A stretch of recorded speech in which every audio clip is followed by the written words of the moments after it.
ಬಂಗಾರದ ಜಿಂಕೆ ರೂಪದಲ್ಲಿದ್ದ ಮಾರೀಚ ಅದು ರಾಕ್ಷಸ ಮಾಯೆ ಎಂದು ಅರಿತುಕೊಂಡ ರಾಮ ಎಚ್ಚೆತ್ತುಕೊಂಡ.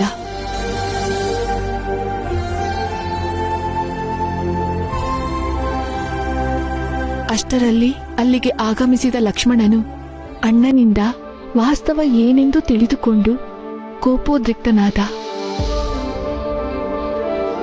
ಸೀತೆಗೆ ಯಾವುದೋ ಆಪತ್ತು ಸಂಭವಿಸಲಿದೆ ಎಂದು ಮನಸ್ಸು ಕೇಡು ಶಂಕಿಸಿದಾಗ ಲಕ್ಷ್ಮಣ ಸಮೇತನಾಗಿ ಶ್ರೀರಾಮಚಂದ್ರನು ಪರ್ಣಶಾಲೆಗೆ ಮರಳಿದನು.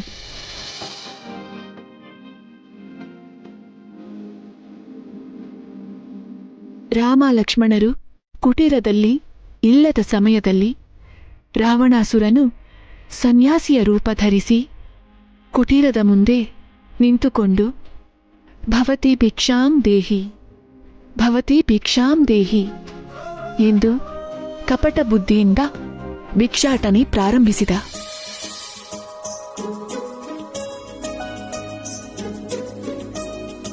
ರಾವಣಾಸುರನ ಮೋಸವನ್ನು ಅರಿಯದ ಸೀತೆ ಭಿಕ್ಷೆಯನ್ನು ರಾವಣನಿಗೆ ನೀಡಲೆಂದು ಹೊರಗೆ ಆಗಮಿಸಿದಳು. ಮಾಯದ ಮಾತುಗಳಿಂದ ಸೀತೆಯನ್ನು ರಾವಣಾಸುರನು ಲಕ್ಷ್ಮಣ ರೇಖೆಯನ್ನು ದಾಟಿಸಿ ಆ ಪವಿತ್ರ ಮಹಾಸಾಧ್ವಿಯನ್ನು ಭೂಸಮೇತವಾಗಿ ಅಪಹರಿಸಿದ.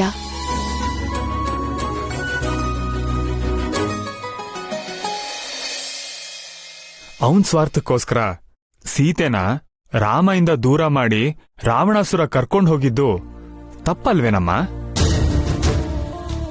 ತಪ್ಪಷ್ಟೇ ಅಲ್ಲ ಕಂದ, ಮಹಾಪಾಪ ಕೂಡ.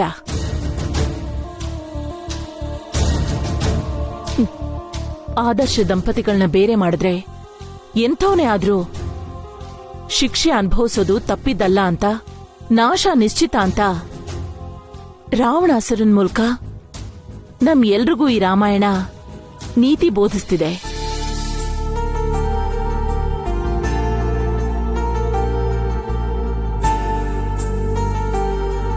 ಅದಕ್ಕೆ ಪ್ರತಿಯೊಬ್ರು ರಾಮಾಯಣ ಗ್ರಂಥನ ಓದಿ ಅದ್ರಲ್ಲಿರೋ ಒಳ್ಳೆತನನ ತಿಳ್ಕೊಂಡು ಕೆಟ್ಟದ್ರಿಂದ ದೂರ ಇರಬೇಕು.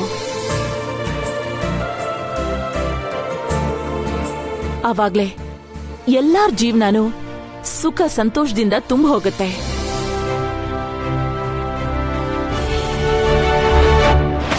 ಅದು ತಪ್ಪೇ ಆದ್ರೂ, ನನ್ನ ನಾಶನೇ ಆದ್ರೂ ಸರಿ, ರಾಧಿಕಾನ ಭಾವನಿಂದ ದೂರ ಮಾಡಿ ಭಾವನ್ನ ನಾನ್ ಸ್ವಂತ ಮಾಡ್ಕೋತೀನಿ. ಇವತ್ತಿಗಿಷ್ಟು ಸಾಕಮ್ಮ, ಈಗ ಎಲ್ರೂ ಹೋಗಿ ಮಲ್ಕೊಳ್ಳಿ. ಗುಡ್ ನೈಟ್ ಅಮ್ಮ. Good night.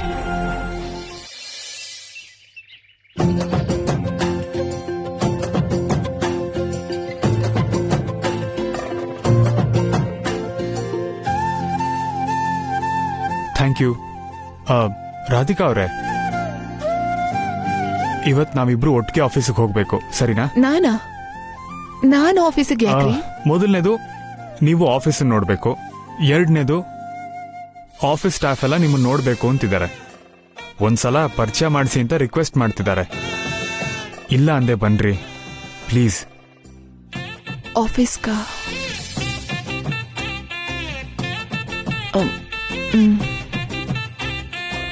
Okay. Thank you very much.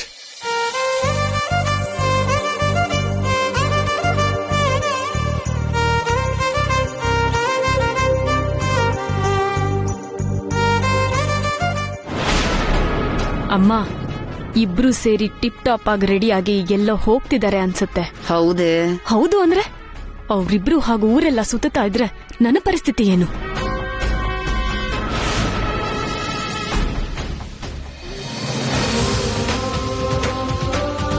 ಅಮ್ಮ, ನಾನು ಆಫೀಸಿಗೆ ಹೋಗಿ ಬರ್ತೀನಿ. ಏನ್ ಕಂದ? ಇವತ್ತು ರಾಧಿಕಾ ಅವ್ರನ್ನ ಕರ್ಕೊಂಡು ನಾನು ಆಫೀಸಿಗೆ ಹೋಗ್ತಿದ್ದೀನಿ. ಒಳ್ಳೇದು ಕಂದ. ಬಾವಾ, ನಿನ್ ಜೊತೆ ನಾನು ಆಫೀಸಿಗೆ ಬರ್ತೀನಿ ಬಾವಾ. ನಿಮ್ ಆಫೀಸ್ ನಾನು ಯಾವತ್ತೂ ನೋಡಿಲ್ಲ. ಗಂಡ ಹೆಂಡತಿ ಇಬ್ರು ಆಫೀಸಿಗೆ ಹೋಗ್ತಿದ್ರೆ ಅವ್ರ ಮಧ್ಯೆ ಶಿವಪೂಜೆಲ್ ಕರಡಿ ತರ ನೀನ್ ಯಾಕೆ? ಅಮ್ಮ ರಾಧಿಕಾ, ಮೊದಲನೇ ಸಲ ಆಫೀಸಿಗೆ ಹೋಗ್ತಿದ್ಯಲ್ವಾ, ದೇವ್ರ ಕೈ ಮುಗ್ದು ಹೋಗಮ್ಮ.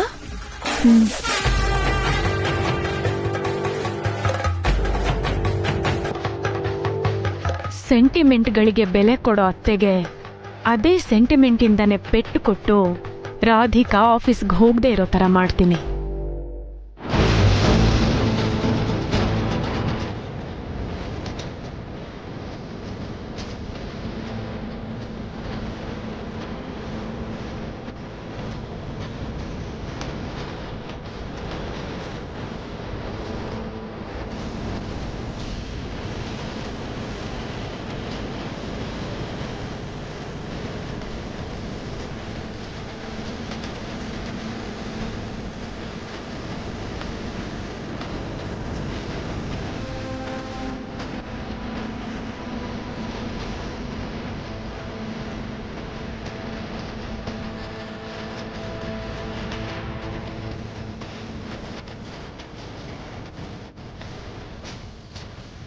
ಹೋಗಿ ಬರ್ತೀವಮ್ಮ. ನಡಿ ಕಂದ.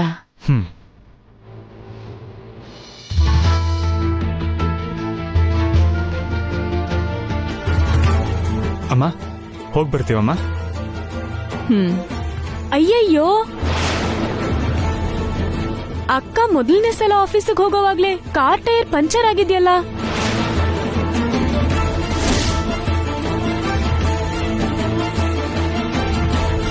ಇದ್ಯಾಕೋ ಅಪಶಕನದ ತರ ಇದೆಯಲ್ಲ.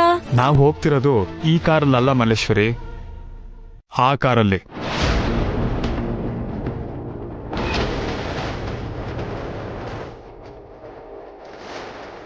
ಸೊ ಅಪಶಕ್ನ ಏನೂ ಇಲ್ಲ.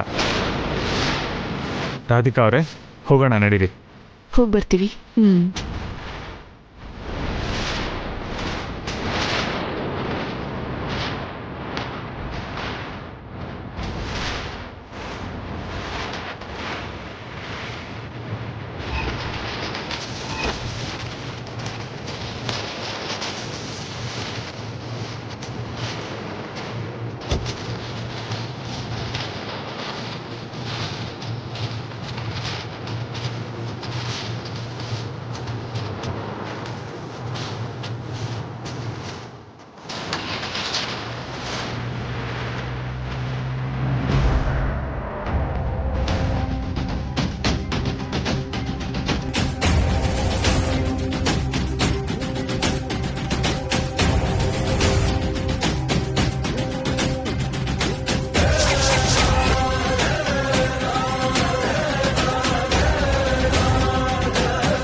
ಪ್ರೀತಿಸಿರೋ ಹುಡುಗಿ ದೂರ ಆದ್ರೆ ನೋವು ಇರುತ್ತೆ, ಇಲ್ಲ ಅನ್ನಲ್ಲ. ಆದರೆ ನೀನೀ ಥರ ನಿದ್ದೆ ಮಾಡದೆ ರಾಧಿಕಾ ಯೋಚನೆಯಲ್ಲೇ ಕಾಲ ಕಳೀತಾ ಸಂಕಟ ಪಡ್ತಿದ್ರೆ ನಿಮ್ಮಪ್ಪಂಗೆ ಎಷ್ಟು ನೋವಾಗುತ್ತೆ ಅಂತ ಅರ್ಥ ಮಾಡ್ಕೊಳ್ಳೋ ಅಮರ್. ಎಷ್ಟ್ ದಿನ ಅಂತ ಹೀಗೆ ಬೇಜಾರ್ ಮಾಡ್ಕೊಂಡ್ ಕೂರ್ತೀಯ ಮಗ? ನಿನ್ ಜೀವನಕ್ಕೊಂದ್ ಗೋಲ್ ಇದೆ, ಡಾಕ್ಟರ್ ಆಗಿ ಜನಕ್ ಸೇವೆ ಮಾಡ್ಬೇಕು ಅನ್ನೋ ಕನ್ಸಿದೆ, ಅದನ್ ಮರ್ತ್ ಹೋಗ್ಬೇಡ್ವೋ? ಲೇ ಅಮರ್, ಅಲ್ಲಿ ರಾಧಿಕಾ ತುಂಬಾ ಹ್ಯಾಪಿ ಆಗಿದ್ದಾಳೋ. ನೀನು ಅಷ್ಟೇ ಹ್ಯಾಪಿಯಾಗಿರ್ಬೇಕು ಅಂತ ಆಸೆ ಪಡ್ತಿದ್ದಾಳೋ. ನಿನ್ ಜೊತೆ ಮಾತಾಡ್ಬೇಕು ಅಂತ ಫೋನ್ ಮಾಡಿದ್ರು ಕನೆಕ್ಟ್ ಆಗ್ತಿಲ್ವಂತೋ, ಅದಕ್ಕೆ ನನಗ್ ಕಾಲ್ ಮಾಡಿದ್ಲು. ಅವಳು ಗಂಡಿನ ಜೊತೆಲೇ ಆಫೀಸ್ಗೆ ಹೋಗ್ತಿದ್ದಾಳಂತೋ. ನೀನಿಲ್ ಚೆನ್ನಾಗಿದ್ರೇನೆ ಕಣೋ ಅವಳಲ್ಲಿ ನೆಮ್ಮದಿ ಆಗಿರೋದು.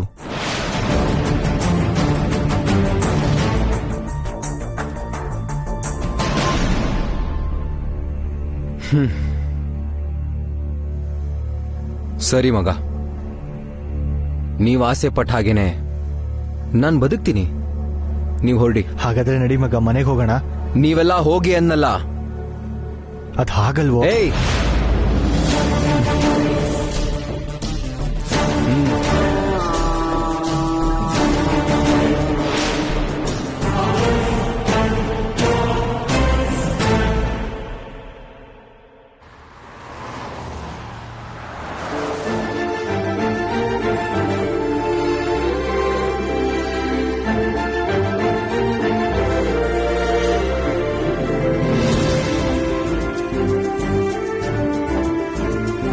ಮದುವೆ ಆಗಿ ವಾರ ಆಗ್ತಾ ಬಂದ್ರು ರಾಧಿಕಾ ಅವ್ರ ಇಷ್ಟ ಕಷ್ಟ ಏನು ಅಂತ ತಿಳ್ಕೊಳಕ್ಕೆ ಆಗ್ಲಿಲ್ಲ.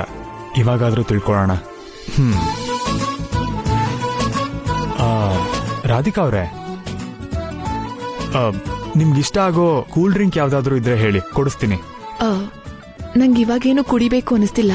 ಹೋಗ್ಲಿ, ನಿಮ್ಗಿಷ್ಟ ಆಗೋ ಫುಡ್ ಯಾವ್ದು ಅಂತ ಹೇಳಿ, ಒಳ್ಳೆ ರೆಸ್ಟೋರೆಂಟ್ಗೆ ಹೋಗೋಣ. ನಂಗೇನು ಬೇಡ ರೀ. ಫಸ್ಟ್ ಟೈಮ್ ನನ್ನ ಜೊತೆ ಹೊರಗೆ ಬಂದಿದ್ದೀರಾ.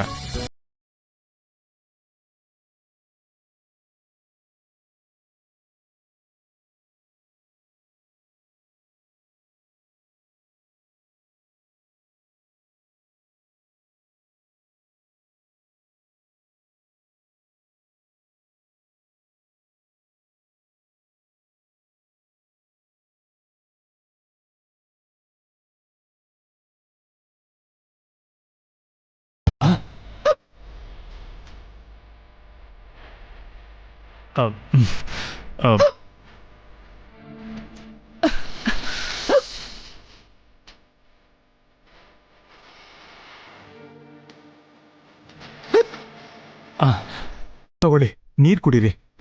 Thank you.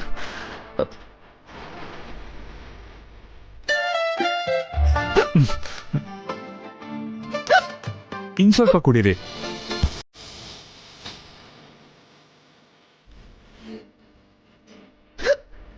ಏನ್ ಮಾಡೋದು?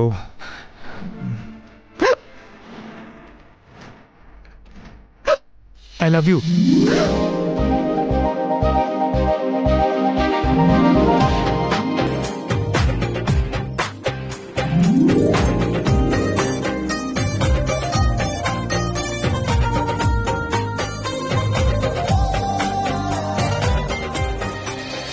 ಸಾರಿ ರಾಧಿಕಾ ಅವರೇ, ಆಕ್ಚುಲಿ ಬಿಕ್ಕಳಿಕೆ ಜಾಸ್ತಿ ಆದಾಗ ಸಡನ್ ಶಾಕ್ ಕೊಟ್ರೆ ತಕ್ಷಣ ನಿಂತು ಬಿಡುತ್ತೆ ಅಂತ ನನ್ನ ಫ್ರೆಂಡ್ ಹೇಳಿದ್ದಾರೆ. ನಿಮ್ ಬಿಕ್ಕಳಿಕೆ ನಿಲ್ಸೋದಕ್ಕೆ ನಂಗೆ ಇದಕ್ಕಿಂತ ಒಳ್ಳೆ ದಾರಿ ಹೊಳಿಲಿಲ್ಲ. ಇವಾಗ ನೋಡಿದ್ರಲ್ಲ, ನಿಂತು ಬಿಡ್ತು.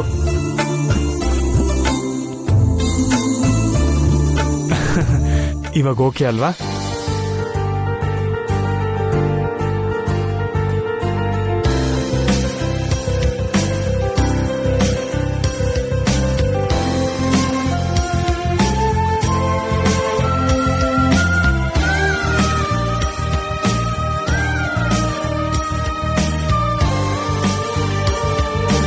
ನಾವಿಬ್ರು ಒಬ್ಬರನ್ನೊಬ್ರು ಅರ್ಥ ಮಾಡ್ಕೊಂಡ್ಮೇಲೆ ನಿಮಗ್ ನಾನು ಲವ್ ಬಗ್ಗೆ ಹೇಳೋಣ ಅಂತಿದ್ದೆ. ಆದ್ರೆ ಆ ಸಂದರ್ಭ ಹೀಗೆ ಬಂದ್ಬಿಡ್ತು. ಎನಿವೆ, ನಿಮ್ಗೆ ಹೀಗೆ ಐ ಲವ್ ಯು ಹೇಳಿದ್ದಕ್ಕೆ ನಂಗೆ ತುಂಬಾ ಖುಷಿ ಆಗ್ತಿದೆ.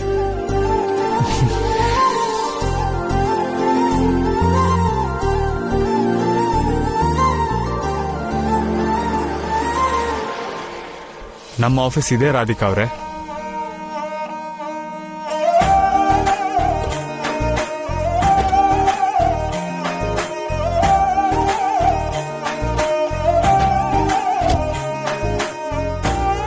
ಬನ್ನಿ.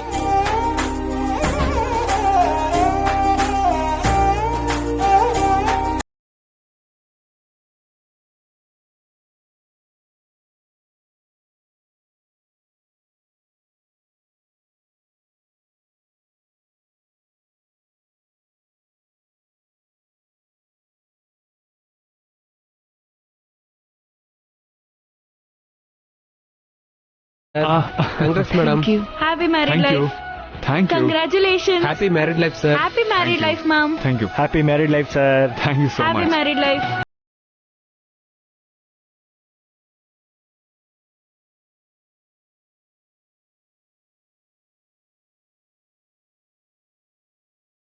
ಮದುವೆ ಮಾಡ್ಕೊಂಡಿದ್ದು ನಿಮ್ಮ ಅದೃಷ್ಟ ಮೇಡಮ್.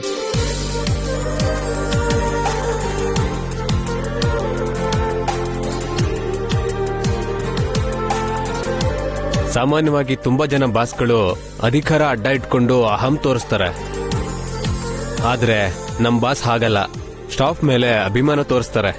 ಸಂಬಳ ಕೊಟ್ಬಿಟ್ರೆ ನನ್ ಕೆಲ್ಸ ಮುಗೀತು ಅನ್ಕೊಳ್ದೆ ನಮ್ ಯೋಗಕ್ಷೇಮನೂ ನೋಡ್ಕೋತಾರೆ.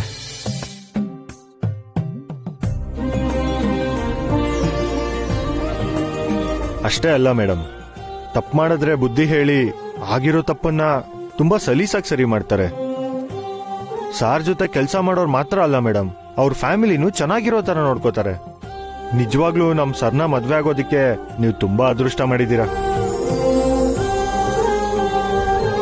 ಸ್ಟಾಫ್ನೇ ಇಷ್ಟ ಚೆನ್ನಾಗಿ ನೋಡ್ಕೋತಾರೆ ಅಂದ್ರೆ ನಿಮ್ಮನ್ನ ಹೃದಯದಲ್ಲಿ ಇಟ್ಕೊಂಡು ನೋಡ್ಕೋತಾರೆ ಮೇಡಮ್. ನೋ, ನಿಮ್ ಸ್ಟೇಟ್ಮೆಂಟ್ಸ್ನ ನಾನು ಒಪ್ಪಲ್ಲ. ನನ್ ಮದ್ವೆ ಆಗಿದ್ದು ರಾಧಿಕಾ ಅವ್ರ ಅದೃಷ್ಟ ಅಲ್ಲ. ನಾನು ಅವ್ರನ್ನ ಮದ್ವೆ ಆಗಿದ್ದು ಯಾವುದೋ ಜನ್ಮದಲ್ಲಿ ಮಾಡಿದ ಪುಣ್ಯ.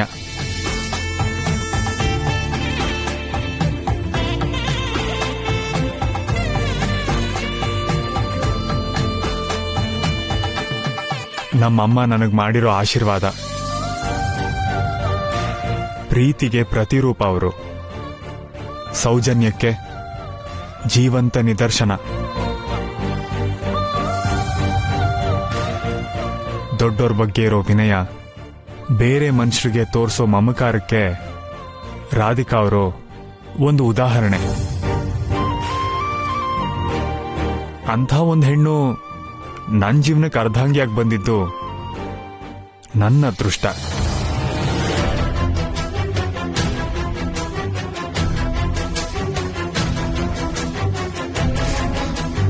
ಯಾ, ಗೋ ಟು ಯೋರ್ ವರ್ಕ್. ಅಯ್ಯೋ, ಏನಾಯ್ತು? ಆ ಸೋಫಾ ಮೇಲೆ ಕೂರ್ಸಿ ಅವ್ರನ್ನ. ಸೋಫಾ ಮೇಲೆ ಹುಷಾರಾಗಿ ಕೂರ್ಸಿ. ಕರ್ಕೊಂಡು ಹೋಗಿ. ಹುಷಾರಾಗಿ.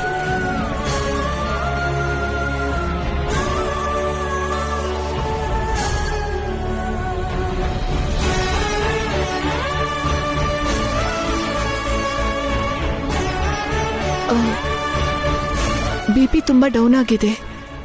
ನಾನೊಂದು ಇಂಜೆಕ್ಷನ್ ಬರ್ಕೊಡ್ತೀನಿ, ಬೇಗ ತಗೊಂಡ್ ಬನ್ನಿ. Paper and pen.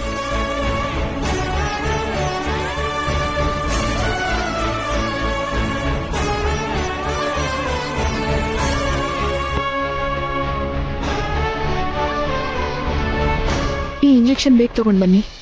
ತಗೊಳ್ಳಿ.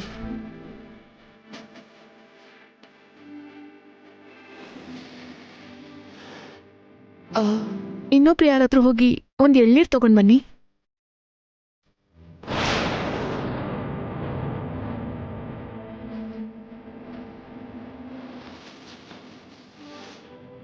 ಇಲ್ಲಿ ನೋಡಿ,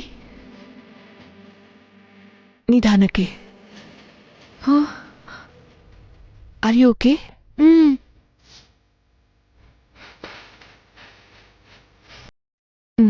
ಕುಡಿಯಮ್ಮ.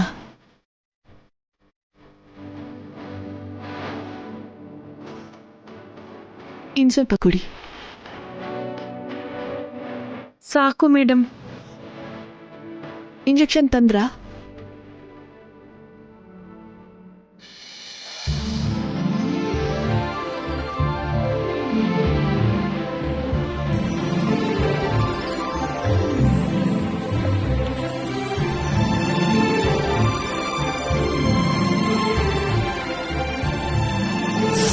ಆಗೋಯ್ತು.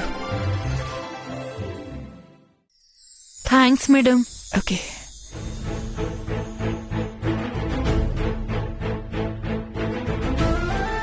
ಇವಾಗ ಹೇಗಿದ್ದೀರಾ? ಪರವಾಗಿಲ್ಲ ಮೇಡಮ್.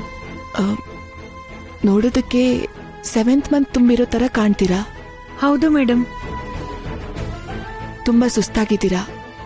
ಒಳಗಡೆ ಬೇಬಿಗೂ ಕೂಡ ಸರಿಯಾದ ಪೌಷ್ಟಿಕರ ಆಹಾರ ಸಿಗ್ತಿದೆ ಅನಿಸ್ತಿಲ್ಲ. ಈ 2 ಮಂತ್ಸ್ ಕಂಪ್ಲೀಟ್ ಬೆಡ್ ರೆಸ್ಟ್ ತಗೋಬೇಕು ಅಂತ ಗೈನಕಾಲಜಿಸ್ಟ್ ಹೇಳಿಲ್ವಾ? ಹೇಳಿದ್ರು ಮೇಡಮ್. ಹೇಳಿದ್ಮೇಲೂ ನೀವ್ಯಾಕೆ ಆಫೀಸಿಗೆ ಬರ್ತಿದ್ದೀರಾ? ಅದು ನಿಮ್ಗೂ ನಿಮ್ ಹೊಟ್ಟೆಲ್ ಬೆಳೀತಿರೋ ಮಗುಗೂ ಅಪಾಯ ಅಂತ ಗೊತ್ತಿಲ್ವಾ? ಆಕ್ಚುಲಿ ಅವ್ರಿಗಿರೋ ಲೀವ್ಸ್ ಎಲ್ಲ ಬಳಸ್ಬಿಟ್ಟಿದ್ದಾರೆ ಮೇಡಮ್. ಅಮ್ಮ ಆಗೋದು ಅಂದ್ರೆ ಪುನರ್ಜನ್ಮ ತಾಳೋದು, ಇನ್ನೊಂದು ಜೀವಕ್ಕೆ ಜೀವ ತುಂಬೋದು. ಅಂತ ಹೆಣ್ಗೆ ಲೀವ್ಸ್ ಇಲ್ಲ ಅಂತ ಕಷ್ಟ ಕೊಡ್ತೀರಾ? ಆಫೀಸಲ್ಲಿ ಇಷ್ಟೊಂದು ಜನ ಸ್ಟಾಫ್ ಇದ್ದಾರೆ. ಇವ್ರಿಗೆ ಡೆಲಿವರಿ ಆಗಿ ಮತ್ತೆ ಆಫೀಸಿಗೆ ವಾಪಸ್ ಬರೋವರೆಗೂ ಇವ್ರ ಕೆಲ್ಸನ ಎಲ್ಲರೂ ಶೇರ್ ಮಾಡ್ಕೊಂಡು ಮಾಡ್ಬೋದಲ್ಲ? ಕೈಲಾಶ್ ಅವರೇ, ಸಲುಗೆ ತಗೋತಿದ್ದೀನಿ ಅಂತ ತಪ್ಪು ತಿಳ್ಕೋಬೇಡಿ. ಇಟ್ಸ್ ಓಕೆ ರೀ. ನಿಮ್ ಹೆಂಡತಿ ಆಗಲ್ಲ, ಒಬ್ಬ ಮನುಷ್ಯಳಾಗಿ ಫ್ಯೂಚರ್ ಡಾಕ್ಟರ್ ಆಗಿ ಹೇಳ್ತಿದ್ದೀನಿ. ಸ್ಟಾಫ್ನ ಇಷ್ಟು ಚೆನ್ನಾಗಿ ನೋಡ್ಕೊಳ್ಳೋ ನೀವು ಇಂಥ ಪ್ರೆಗ್ನೆಂಟ್ ಲೇಡಿ ಇರುವಾಗ ಅವಶ್ಯಕತೆ ನೋಡ್ಕೊಂಡು ಸ್ಯಾಲರಿಡ್ ಮ್ಯಾಟರ್ನಿಟಿ ಲೀವ್ ಕೊಟ್ರೆ ಚೆನ್ನಾಗಿರ್ತಿತ್ತು. ಒಂದ್ಸಲ ಯೋಚನೆ ಮಾಡಿ. ಈ ತರ ಸಲುಗೆ ತಗೊಂಡು ಹೇಳ್ತಿರೋದಕ್ಕೆ ಐ ಆಮ್ ರಿಯಲಿ ಸಾರಿ. ಅಯ್ಯೋ ದೇವ್ರೆ, ಸಾರಿ ಯಾಕ್ರಿ? ಆಫೀಸ್ ಮೇಲೆ ನನಗೆಷ್ಟು ಅಧಿಕಾರ ಇದೆಯೋ ನನ್ನ ಹೆಂಡತಿಯಾಗಿ ನಿಮಗೂ ಅಷ್ಟೇ ಹಕ್ಕಿದೆ.